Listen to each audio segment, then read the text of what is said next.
Bem-vindo a mais um episódio da Bíblia Aberta. O meu nome é Luís Ferreira e temos connosco hoje em estúdio Luís Vasconcelos. Bem-vindo, Luís. Obrigado. Nós estamos a estudar a Epístola de Paulo aos Efésios e o trecho do estudo do dia de hoje, ele encontra-se do versículo 10 ao versículo 20. Nós temos estado a estudar este livro e estamos quase no final, estamos no percurso da reta final do livro. E há perguntas que nos vão deixando este texto, este livro, e uma delas que nós vamos encontrar de uma forma particular neste episódio e no próximo episódio tem a ver com a guerra. E não estamos a falar aqui na guerra de uma nação com outra nação, mas estamos aqui a falar de uma guerra espiritual, em que todas as pessoas elas estão envolvidas, mas de uma forma particular os cristãos. Luís, quando nós olhamos para este capítulo 6, neste trecho do texto, nós vemos que os cristãos estão envolvidos numa guerra espiritual. Queres falar-nos um pouco sobre isso? Realmente, quando nós olharmos para o mundo à nossa volta, nós percebemos que há aqui um conflito, costuma ser visto como conflito entre o bem e o mal, né? Mas a verdade é que quando nós olhamos para a palavra de Deus, nós percebemos que, portanto, por trás destes conflitos humanos, e ao longo destes últimos anos, até porque a guerra voltou à Europa, o tema de conflitos militares, de guerra, regressaram à atualidade não apenas no Médio Oriente ou em África, mas no contexto da Europa. Os portugueses sentiram no bolso, de alguma forma, as consequências indiretas deste conflito que chegou de forma física à Europa. A palavra de Deus, nós olhamos na Bíblia que tanto há lutas espirituais que também estão por trás de lutas físicas, e há uma luta espiritual que os cristãos estão envolvidos. E daí também que nesta carta aos Efésios, no capítulo 6, o apóstolo Paulo, por inspiração do Espírito Santo, vai como que fazer um apelo e vai usar esta metáfora do cristão ou dos cristãos enquanto soldados que estão envolvidos numa batalha, e vai fazer referências a estas forças em conflito. Portanto, e até realmente a impressão que aquela mensagem de um general que no início da sua... Portanto, quando junta as suas tropas e antes de começar a batalha, quando o inimigo está a aproximar-se, ele vai dirigir uma mensagem especial de encorajamento e de chamado às armas. E por isso nós vemos aqui efetivamente uma mensagem que é dirigida aos cristãos e que nos vai lembrar, versículo 12, Efésios capítulo 6, versículo 12, porque a nossa luta não é contra o sangue e a carne, e sim contra os principados e potestades, contra os dominadores deste mundo tenebroso, contra as forças espirituais do mal nas regiões celestes, não é? Portanto, isto realmente é algo que nos faz pensar, enfim, que poderes são estes, qual é a sua origem, e portanto nós não precisamos de adivinhar, porque a própria Bíblia, a própria Palavra de Deus, nos faz revelações e denuncia estes poderes. Deus vai nos fazer reverências a eles, não é? Mas o que é certo é que este capítulo nos lembra que estamos numa guerra, há uma guerra espiritual. Portanto, não olhemos só para os problemas da nossa vida, para o dia-a-dia, para, quem sabe, alguma inimizade pessoal que possamos sentir da parte de alguém contra nós, e as pessoas possam pensar, mas porquê A verdade é que nós estamos envolvidos numa guerra espiritual. E, portanto, essa guerra espiritual envolve cada um de nós, quer queiramos, quer não. Portanto, e isso é uma realidade que a Bíblia nos lembra, e este capítulo em particular. Sim, sim.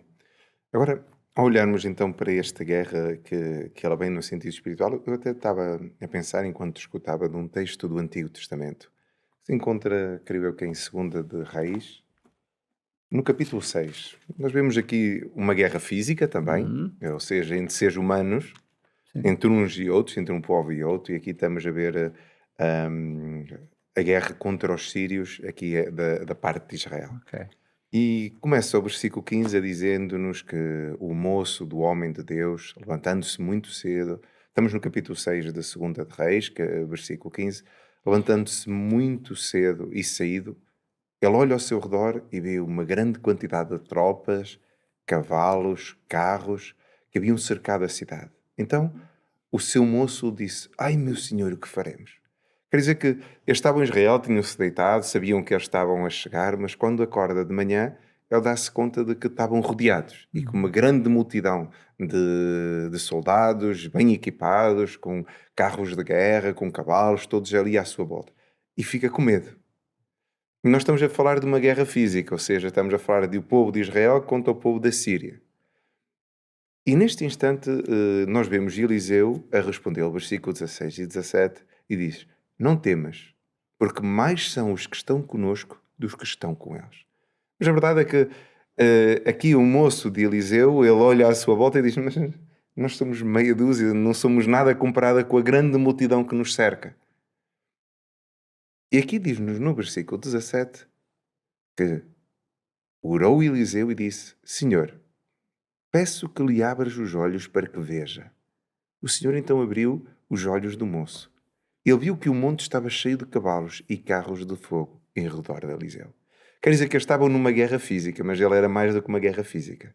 E vemos que no meio desta guerra, desta luta, sobretudo, nós vemos que o povo de Deus ele não estava sozinho. Ele estava envolvido com anjos ao seu redor, todos preparados para irem à batalha juntamente com eles. Verdade. Portanto, ou seja, por trás da realidade física que nós vemos, há uma realidade espiritual, não é? Há uma luta espiritual que ela acontece dentro de nós e fora de nós.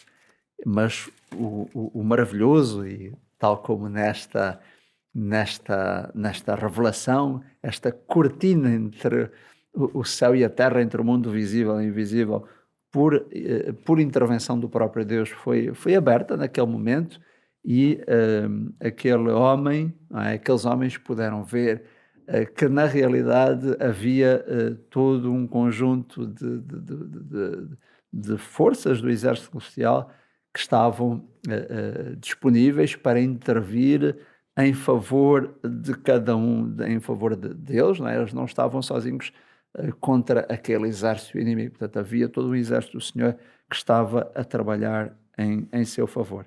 E este aspecto é importante, não é? Portanto, é verdade que há forças inimigas de Deus, mas também o Senhor conta com poderes, tanto conta com o seu próprio exército. Sim. Ao olharmos para este capítulo 6 de Efésios, quais são os poderes malignos que aqui nos são denunciados neste capítulo, não é? Ok. O que é que nos é transmitido? Ok. Nós olhando para ele, há aqui esta referência, tanto ao versículo 12, não é? Tanto que eu já tinha lido, aos principados e potestades contra as dominações dos muito tenebrosos. Portanto, é uma referência que aparece várias vezes. Estas potestades aparecem várias vezes referidas no livro de Efésios. Mas a verdade é que nós, para percebermos a origem destes poderes, e também o facto de aqui dizer contra as forças espirituais do mal nas regiões celestiais, nós precisamos de ir a outros a livros da Bíblia, nomeadamente, por exemplo, ao livro do Apocalipse, no capítulo 12, e que nos vai falar sobre algo que pode surpreender algumas pessoas menos conhecedoras da palavra de Deus, quando no versículo 7, Apocalipse capítulo 12, versículo 7, vai dizer: houve batalha no céu. Miguel e os seus anjos pelejaram contra o dragão e também pelejaram o dragão e os seus anjos. Todavia não prevaleceram, nem mais se achou no céu o lugar deles. Foi expulso o grande dragão, a antiga serpente, que se chama Diabo e Satanás, o sedutor de todo o mundo. Sim, foi atirado para a terra, e com ele os seus anjos. Portanto, vamos aproveitar que estamos aqui, vamos ler o versículo 10 e 11, que diz: ouvi grande voz do céu proclamando: agora veio a salvação e o poder, o reino do nosso Deus e a autoridade do seu Cristo, pois foi expulso o acusador dos nossos irmãos, o mesmo que os acusa de dia e de noite diante do nosso Deus. Eles, pois, o venceram por causa do sangue do Cordeiro, por causa da palavra do testemunho que deram, e mesmo em face da morte, não amaram a própria vida. Por isso, festejai, ó céus, e vós que nele habitais. Ai da terra e do mar, pois o diabo desceu até vós, cheio de grande cólera, sabendo que pouco tempo lhe resta. Portanto, este capítulo nos fala de um conflito que, por um lado, envolvia o próprio Deus, o lado de Deus, mas, por outro lado, também alguns anjos que, como vemos aqui, estavam no céu e que se rebelaram e foram expulsos. E por isso aqui fala de Satanás e os seus anjos. Há vários termos que aparecem na Bíblia referindo-se a este anjo, a este ser, mas aqui é interessante porque o texto junta esses vários nomes para nos ajudar a perceber que se trata sempre do mesmo personagem, não é? Portanto, que seja chamado dragão, diabo, Satanás, não é? Serpente, obrigado. Portanto, estas expressões referem-se ao mesmo ser. Portanto, ele também, portanto, o Antigo Testamento nos mostra que, pronto, ele não foi criado como um ser maligno, não é? Portanto, aparecem referências em Ezequiel, por exemplo, que nos mostram e que nos dizem que ele foi criado como um ser perfeito. Não é? Aí aparece, por exemplo, em Ezequiel 28, e que nos lembra, não é? E que nos diz que verdadeiramente ele foi criado perfeito, não é? Tanto, se nós olharmos para Ezequiel capítulo 28 e versículo 14, tu eras querubim de guarda ungido e te estabeleci e permanecias no Monte Santo de Deus, no brilho das pedras andavas. Um querubim é um anjo, não é? Portanto, que nós encontramos noutras referências na Bíblia, não é? Portanto, ele estava, efetivamente, versículo 15, perfeito eras nos teus caminhos, desde o dia em que foste criado, até que se achou iniquidade em ti. Portanto, em essência, era um ser que era criado, portanto, era um anjo e foi criado perfeito, até que se achou iniquidade nele. Portanto, não até existia. Que ele escolheu não seguir e não servir a Deus, não é? E o que é curioso é que há um bocado, quando referias Apocalipse 12, mostra-nos que não só, às vezes as pessoas falam de Satanás e Satanás tenta toda a gente, mas nós vemos que ele não veio sozinho para a Terra, veio com os seus anjos. E Apocalipse 12, no versículo 4, diz-nos que foi 1/3 de todos os anjos que existiam no céu. E se existiam milhares de milhares, nós estamos aqui a falar de uma grande quantidade de anjos que estão juntamente com o diabo, Satanás, a antiga serpente, neste mundo. Ou seja, o nosso combate não é contra mão a mão, um contra um. Não. Estamos a falar de uma legião tremenda, cheia de milhares e milhares de anjos que estão, na verdade, ao serviço do mal. Uma legião, se calhar, não é o termo mais correto, porque a quantidade, se calhar, nem se aproxima tão pouco daquilo que é a quantidade dos anjos que foram enviados para a Terra. Sim, felizmente, tanto são seres, tanto quando nós vemos pelas referências na Bíblia, a sua atuação, são seres que são em poder, são superiores ao ser humano, não é? O mesmo livro de Salmos diz que de honra e glória, tanto criaste o homem, mas ele foi criado inferior, não é, aos anjos. Nós vemos, por exemplo, naquele episódio bíblico, não é? Em que o exército assírio de Senaqueribe cercava Jerusalém e que diz que o anjo do Senhor veio e destruiu, não é? Milhares, mas muitos milhares de assírios. Isto mostra bem como o poder destes seres, portanto, são seres poderosos, mas há aqui boas notícias na Bíblia, no livro do Apocalipse. Primeiro, como tu referiste, a Bíblia diz-nos que foi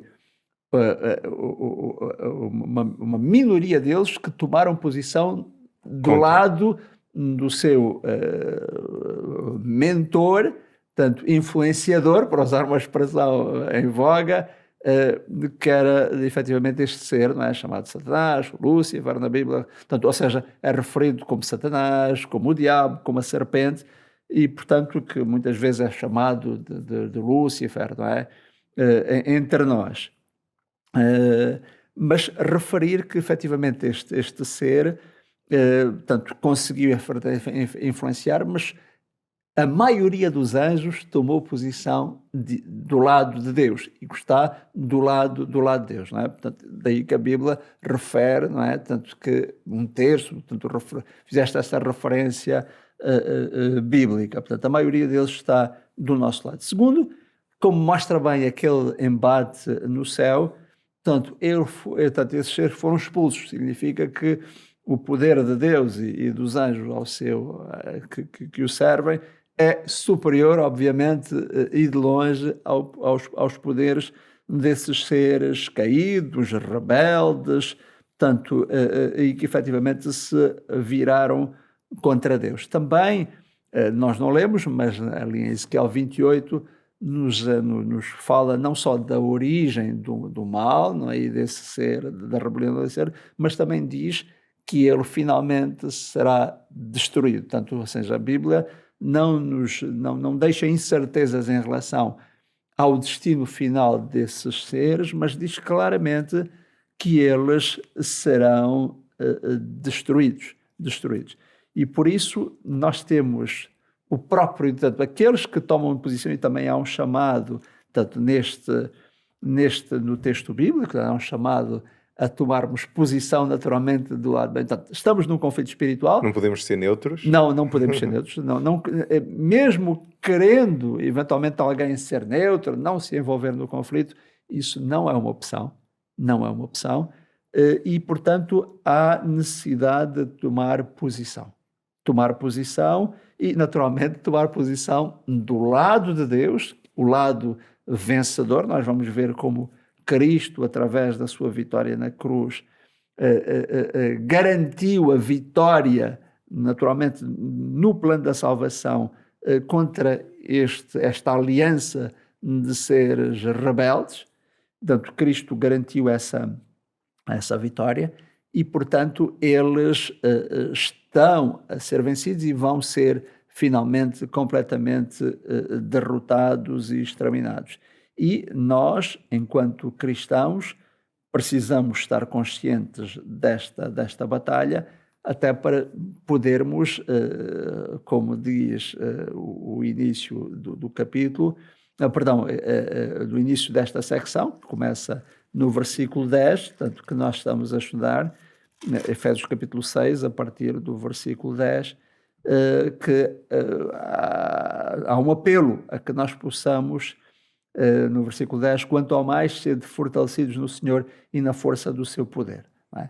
Portanto, há um apelo, tanto a que nós possamos nos fortalecer. Porque, reparem, nós estamos no capítulo 6 de Efésios.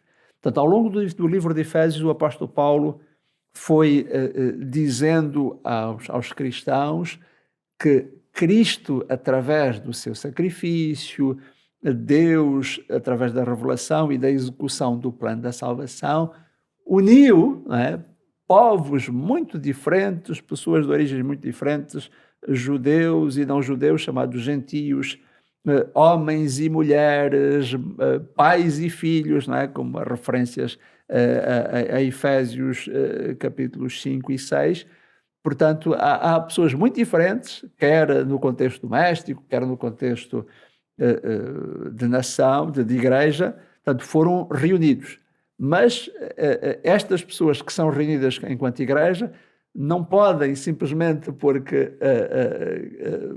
Cristo fez algo maravilhoso por eles, os salvou, os redimiu, lhes deu esta grandiosa missão de pregar o Evangelho, de ficarem descansados, tranquilos, pensando que daí para a frente são só facilidades. Não, realmente este capítulo pretende ser um chamado à vigilância, e aqui lembramos o chamado à vigilância de Jesus também no final do seu ministério na terra. Pensamos, por exemplo, em Mateus 24, né, em que Jesus nos diz: vigiai e orai, vigiai e orai. E, portanto, o chamado, o apelo de Jesus a Pedro, portanto, quando avisa Pedro que ele seria tentado, não é? Lembramos aquele versículo, não é? Que Satanás pediu para vos cirandar, não é? Como trigo. Portanto, atenção, porque há uma batalha espiritual. Portanto, Jesus estava a falar do futuro próximo. Portanto, há uma batalha espiritual aí à frente e precisas saber que vais estar envolvido numa batalha espiritual. Para quê? Para estares vigilante, para perceberes que és um soldado de Cristo e que, portanto, não podes pensar em ti como um civil. Sim. Um cristão, e daí esta metáfora final de Efésios, não é, nesta guerra ele não é um civil. Ele é efetivamente um soldado de Cristo, é alguém que é chamado para a batalha, não como, digamos, alguém que está ali no meio de uma troca de tiros, mas alguém que é chamado para estar efetivamente, para tomar posição do lado de Jesus, como soldado de Cristo e efetivamente, como nós vamos ver também, protegido de determinada forma. Claro. Quer isso dizer que nós não podendo ser neutros, se nós não escolhemos o lado de Cristo, estamos automaticamente a colocarmos no outro lado. E ao olharmos aqui então para esta grande batalha, estamos a falar de seres com capacidades muito superiores às humanas. O que é que nos é dito este texto sobre a força e o poder que os cristãos têm para ir à batalha? Não é? Porque nós estamos a enfrentar um inimigo muito poderoso face a nós. Não é? Olhemos, por exemplo, para Colossenses 2,15.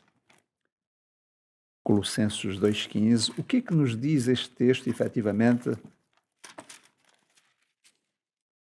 sobre aquilo que Cristo fez, despojando os principados e as potestades, atenção, potestades, que aparecem em Efésios também, publicamente os expôs ao desprezo, triunfando deles onde? Na cruz. Na cruz. Triunfando deles na cruz. A cruz foi efetivamente, a cruz, portanto, a morte de Jesus, o sacrifício de Jesus, foi decisiva nesta vitória. Foi esta vitória de Cristo na cruz que garantiu a vitória de Cristo e, portanto, do lado de Cristo neste grande conflito. Portanto, se nós, o próprio livro de Efésios, não é? Portanto, se nós olharmos para Efésios capítulo 1, é? Nós vamos, desde o início, portanto, há aqui referências a estes poderes, portanto, Efésios capítulo 21 e versículo 21, por exemplo, né? Então, olhemos para o versículo 20, ao qual exerceu ele em Cristo, ressuscitando entre os mortos, fazendo sentar à sua direita nos lugares celestiais.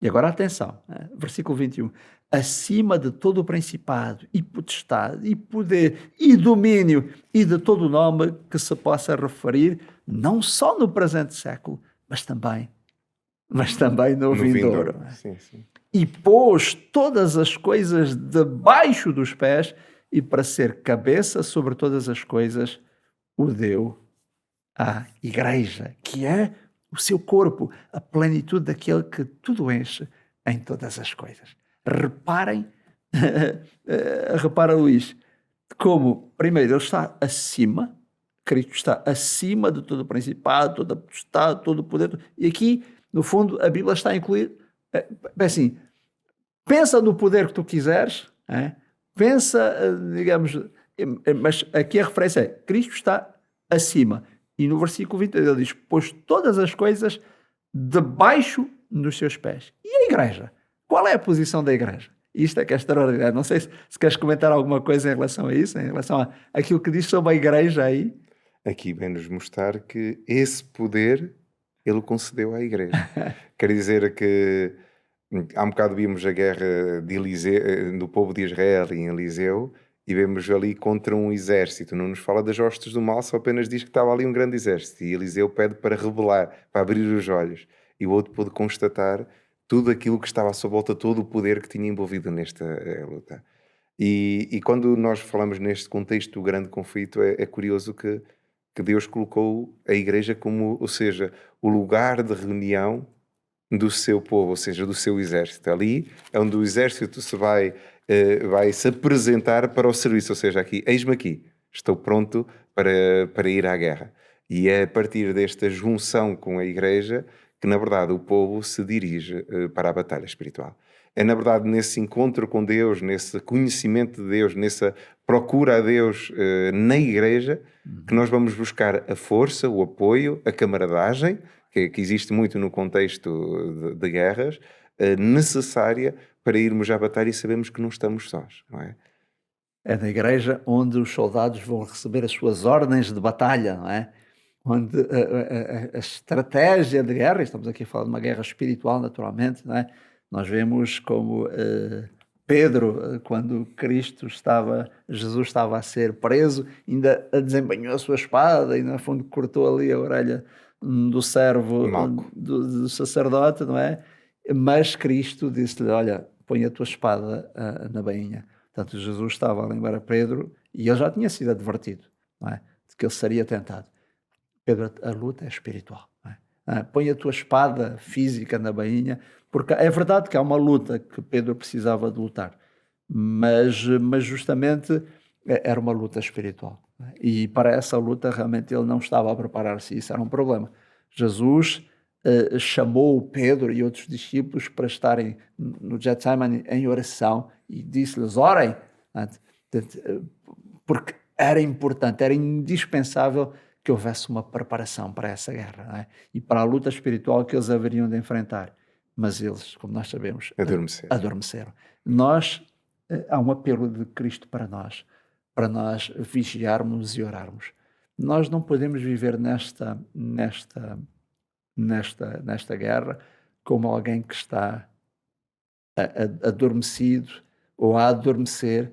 Nós precisamos estar vigilantes, percebendo que, assim, Geazi, portanto, foi preciso uma oração, não é? de Eliseu a pedir que a cortina entre o céu e a terra se abrisse para ele ver aquele conflito. Mas nós vemos que a Bíblia já fez isto por nós. Ela já nos revelou e nos mostrou o exército que está entre nós e o exército de Satanás, não é? Nós não precisamos de uma visão sobrenatural para ver isso, porque a palavra de Deus já nos garante que há todo um exército que está do nosso lado. E esse exército representa a maioria dos anjos.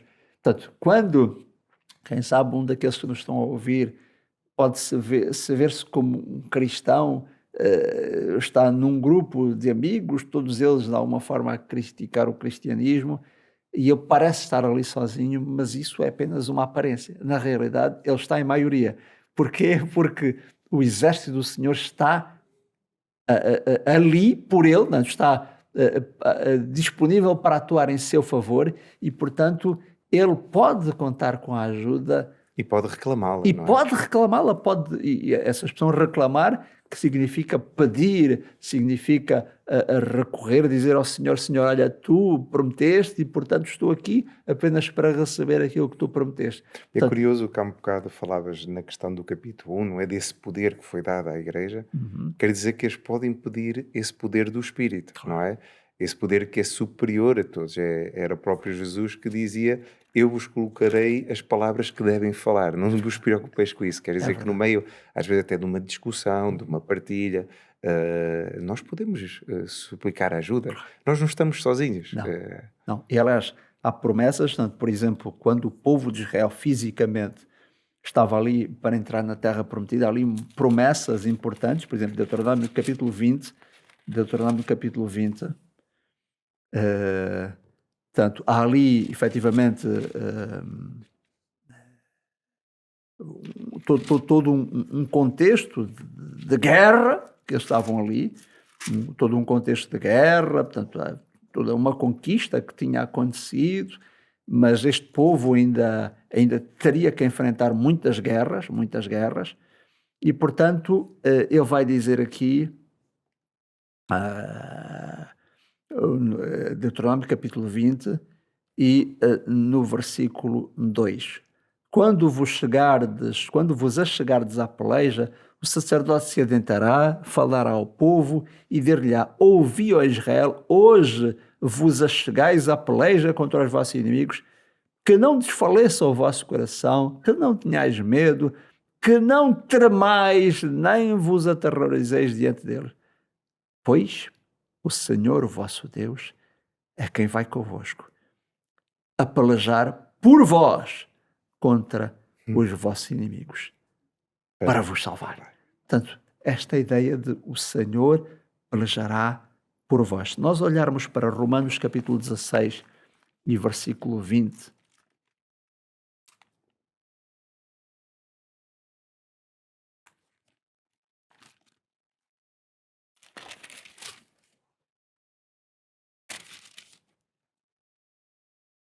Romanos 16, Romanos, efetivamente nesta referência 16, 20, ele diz assim: e o Deus da paz em breve esmagará debaixo dos vossos pés a Satanás. A graça do nosso Senhor Jesus Cristo seja convosco. É esta graça que haveria de fazer isto. Ou seja, olhando para o futuro, não é? E, portanto, há esta promessa maravilhosa que o Deus da paz haveria de esmagar. Se nós, portanto, continuarmos, e mesmo nesta referência ao livro de Romanos, não é? Mas no capítulo 8, já que estamos aqui em Romanos, vamos a Romanos capítulo 8 e no versículo... portanto, eu vou ler um bocadinho atrás para nós podermos ter esta ideia de forma muito mais clara, né? Portanto, falando de um contexto de oposição, versículo 31. Que diremos, pois, à vista destas coisas? Se Deus é por nós, quem será contra nós? E reparem que isto aqui é um contexto de conflito. Quem será contra? Versículo 32. Aquele que não poupou o seu próprio filho, antes por todos nós o entregou, porventura não nos dará graciosamente com ele todas as coisas? E quem intentará acusação contra os eleitos de Deus? É Deus quem os justifica. E eu vou um bocadinho mais abaixo. 38. Não, começando agora no versículo 37. Sim, sim. Em todas estas coisas, porém, somos mais que vencedores por meio daquele que nos amou. Porque eu estou certo que nem a morte, nem a vida, nem os anjos, nem os principados, nem os potestades, nem o presente, nem as coisas do presente, nem do porvir, nem os poderes, nem a altura, nem a profundidade, nem qualquer outra criatura poderá separar-nos do amor de Deus que está em Cristo Jesus, nosso Senhor. Eu não poderia deixar de invocar este extraordinário capítulo. Portanto, eu até ia convidar qualquer um dos que nos está a ver a ler todo o capítulo 8 de Romanos, porque é um capítulo extraordinário para nos dar este ânimo, esta força espiritual. Mas diz claramente aqui: se Deus é por nós, quem será? Quem será contra nós? E de todas estas coisas, seremos apenas vencedores? Não, seremos mais do que vencedores. E aqui, e também por isso é que fomos buscar este texto, portanto, ele mostra-nos aqui que não está aqui a falar só de um conflito com forças humanas e com outros seres humanos. Está a dizer que mesmo num conflito espiritual, portanto, que envolve poderes superiores ao nosso, naturalmente nossa própria natureza humana, diz assim: porque nenhum destes poderes nos pode separar de quê? Do amor de Deus. Do amor de Deus que está em Cristo nosso. E, portanto, o que está no fundo disto, não está aqui, reparem que isto aqui não é um conflito destes conflitos entre homens. Isto aqui é um conflito de amor, em que, porque Deus nos chamou para o seu amor, para o seu plano da salvação, o seu plano de amor, há um inimigo de Deus que odeia este plano e que, lá está, se colocou a ele próprio por escolha própria, fora do amor de Deus, afastou-se de Deus, rejeitou o amor de Deus, ele e os outros E o anjos. seu maior objetivo é levar todos e juntarem-se a ele, não é? E ele sabe quando ataca os filhos de Deus, que Deus ama, ele naturalmente afeta o próprio Deus.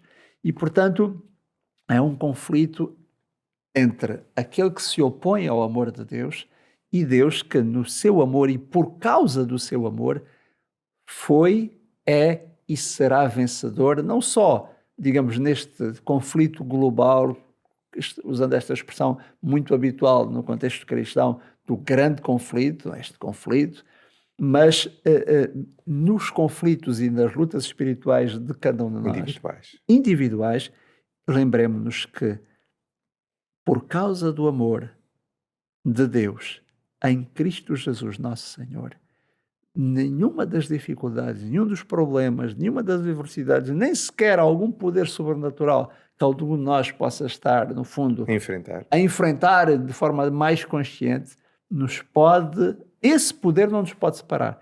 Significa que se nenhuma outra criatura nos pode separar do amor de Deus, o que está aqui implicitamente a dizer? Quem é que nos pode separar do amor de Deus?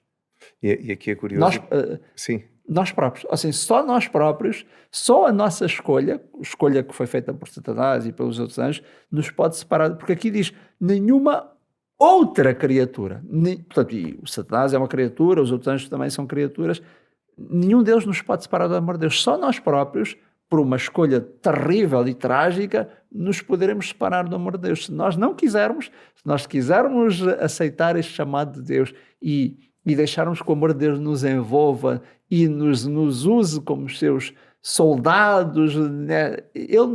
A vitória já somos, não somos apenas vencedores.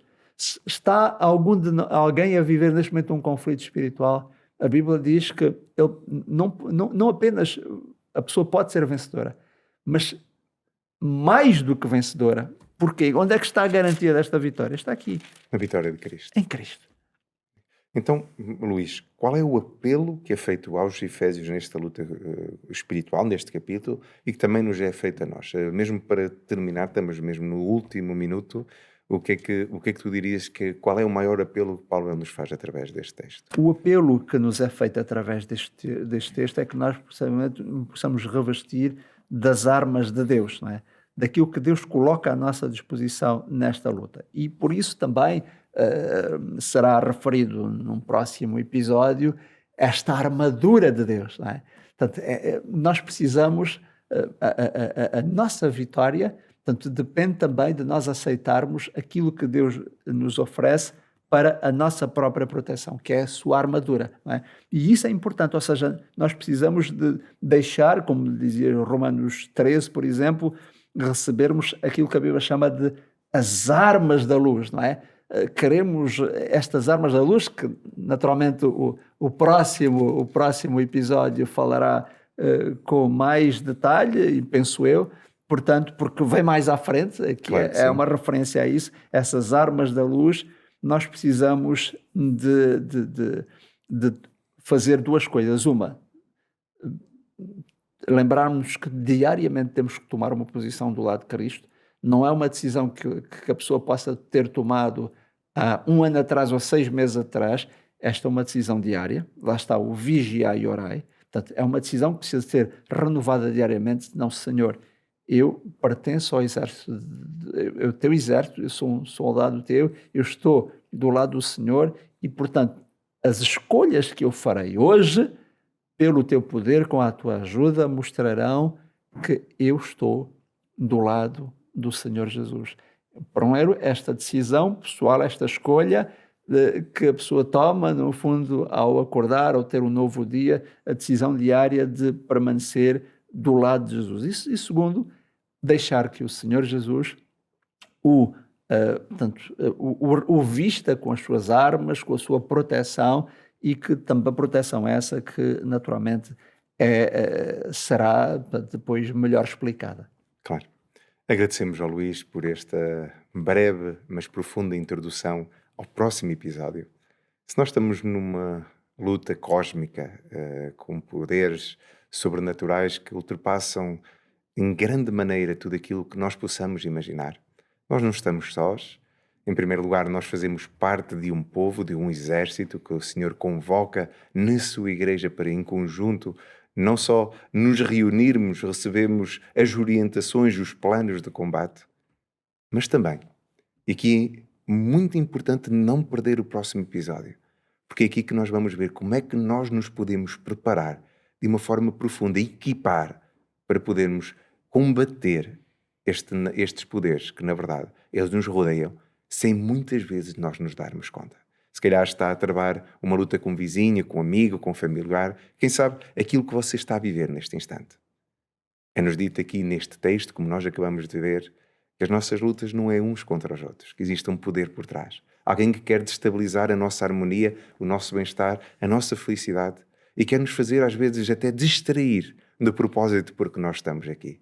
Não se esqueça, não perca o próximo episódio e tome esse tempo de procurar a Deus, de analisar de uma forma ainda mais profunda aquilo que nós tivemos a estudar neste episódio. Até para a semana.